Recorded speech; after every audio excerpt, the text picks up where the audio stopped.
Hello नमस्कार सर्वांना श्री येडेश्वरी आणि श्री स्वामी समर्थ स्वागत आहे तुमचं आजच्या नवीन व्हिडिओमध्ये।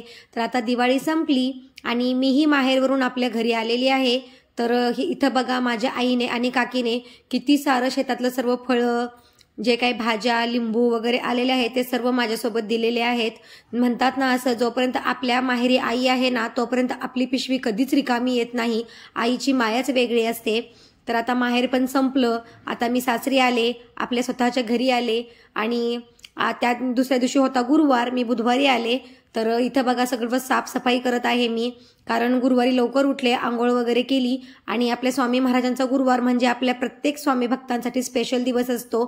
तर असे कानाकोपऱ्यातून स्वच्छ असं मी सर्व झाडून काढलं, असं घर चमकतं असलं तर येणारी लक्ष्मी ही खुश होते आपल्यावरती। म्हणतात ना हात फिरे तिथे लक्ष्मी वसे। त्यानंतर मग मी देवपूजेला सुरुवात केली। तर निरंजन वगैरे भरपूर घाण झालं होतं म्हणून मी ते स्वच्छ करून घेतलं आणि इथं बघा मी हळदीचं लेपन तयार केलेलं आहे आणि जे आपण देवाला रोजच्या रोज तांब्या वगैरे ठेवतो पाणी प्यायला तो स्वच्छ करून घेतला। हा तांब्याना मी रोजच स्वच्छ करून घेते आणि जे आपण निरंजन लावतो ना ते मी एक दिवसाआड स्वच्छ करते किंवा अधूनमधून जसं मला घाण वाटेल तसं मी स्वच्छ करते। तर मस्त असं हळदीचं लेपन करायला सुरुवात केलेली आहे मी। दर गुरुवारी शुक्रवारी मंगळवारी आपण हळदीचं लेपन नक्की केलं पाहिजे। असं म्हणतात की हळदीच्या लेपनाने ना कोणतीच निगेटिव्हिटी घरात येत नाही आणि जे हळद ही स्वतःच एक सायंटिफिक औषधी आहे, त्यामुळे कोणतेही कीटाणू वगैरे पण आपल्या उंबरठ्यातून कधीच आतमध्ये येत नाहीत, कोणतीच निगेटिव्हिटी आपल्या घरात प्रवेश नाही करत। तर इथं मी हळदीचं लेपन एकदम व्यवस्थित करून घेतलेलं आहे। तर हळदीचं लेपन करताना ना त्यात तुम्ही थोडंसं ना जे अत्तर असतं आपलं ते घालत जा, त्याच्यामुळे बघा तुम्ही इतका सुगंध मस्त येतो ना त्या हळदीच्या लेपनाला। कोणीही येणारं जाणारं ना इतकं तुम्हाला छान म्हणेल, कारण येता जाता त्या अत्तरचा इतका छान सुगंध दरवळतो, त्यामुळे आपल्या स्वतःलाही खूप छान वाटतं। मुख्य दरवाजा असा सुगंधित असला ना तर कोणाला चांगलं नाही वाटणार। तर इथं मी हळदीचं लेपन केलं, उंबरठ्यावरती छान रांगोळी काढली आणि आता आपली पट्टीची रांगोळी काढून घेत आहे। तर इथं बघा मी पटापट रांगोळी वगैरे काढून घेतली, कारण गुरुवार हा आपल्यासाठी खूप स्पेशल असतो। स्वामींची आपल्याला पूजा करायची असते, सर्व स्वामी भक्तांसाठी गुरुवार हा खूप स्पेशल असतो। आणि इथं लाल आणि पिवळा ही रंगसंगती मला खूप आवडते, म्हणून मी जास्तीत जास्त ना लाल आणि पिवळ्या रंगाचीच रांगोळी काढते। आणि इथं मी आता उंबरठ्याची छान अशी पूजा करून घेत आहे। तर जे उंबरठ्याला लक्ष्मीचे पावलं लावलेले आहेत ना त्याला मी आधी हळदी कुंकू वाहून घेतलं, त्यानंतर मग मी अक्षता वाहिल्या। तर आपण असं उंबरठ्याचं छान असं लेपन केल्यानंतर ना असं कोपऱ्यामध्ये ना छान असे कुंकाचे ना बोटं लावायचे, त्यामुळे ते उंबरठ्याचं लेपन इतकं सुंदर दिसतं, कारण उंबरठा खूपच सुशोभित दिसतो। आणि उंबरठाच मेन अशी गोष्ट आहे की जे आपल्या घरात कोणती ऊर्जा घ्यायची हे ठरवत असतो। आणि जर उंबरठा आपल्याला एकदम पॉझिटिव्ह छान पूजा केलेला असेल तर आपल्या उंबरठ्याच्या आत नेहमी सकारात्मक ऊर्जाच प्रवेश करेल, नकारात्मक नेहमीच दूर राहील।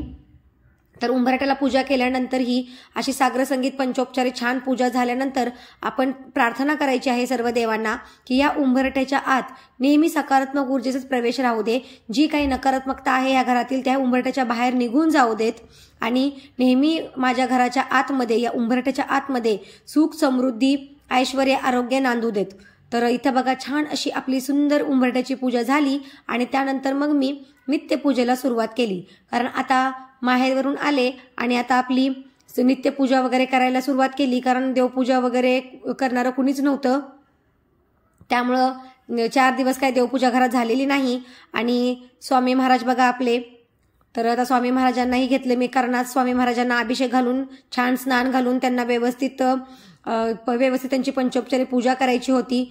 तर मी इथं व्यवस्थित एक एक देव ना एका ताटामध्ये व्यवस्थित असं ताम्हणामध्ये काढून घेतले आणि त्यांना छान असं स्नान वगैरे घालून सुंदर अशी व्यवस्थित रोजची नित्यपूजा करून घेतली। तर मी वस्त्र वगैरे सर्व बदललं, छान अशी साफसफाई केली, कारण 4 दिवस आपण पूजा नाही केली तर घरात अशी थोडीशी धूळ जमा होते आणि ज्या धूळरूपी निगेटिव्हिटी आहे ना तीही आपल्याला नक्कीच दूर करायची असते, कारण जी धूळ असते त्याच्यामध्येही खूप निगेटिव्हिटी असते। तर इथं मी देवाचं वस्त्र वगैरे चेंज केलं, त्यानंतर लक्ष्मीचा फोटो वगैरे स्वच्छ पुसून घेतला आणि ज्या त्या गोष्टी जागच्या जागी ठेवून देवांना छान स्नान वगैरे घालून रोजची नित्यपूजा करून घेतली। तर स्वामींना छान असं हिना अत्तर लावून घेतलं आणि मस्त अशी देवपूजा करून घेतली। तर आज गुरुवार आहे, त्यामुळे मग मी काय केलं, आज सर्व मंदिरामध्ये ना पूर्ण पिवळा पिवळा रंग केला. सगळी मी पिवळीच फुलं देवांना आज अर्पण केली. तर पूजा झाल्यानंतर बघा तुम्ही किती सुशोभित आणि सुंदर आपलं देवघर दिसत आहे ते. आणि स्वामी महाराजही बघा आपले किती सुंदर आणि मस्त दिसत आहेत. आणि अशी सुंदर अशी देवपूजा वगैरे झाल्यानंतर मग आज गुरुवार असल्यामुळे मी स्वामी महाराजांची आरतीही घेतली. 10:30ची आरती मी घेतली आपली दिंडोरी प्रणीत. तर इथं आपली छान अशी आज रोजची नित्यपूजा झालेली आहे.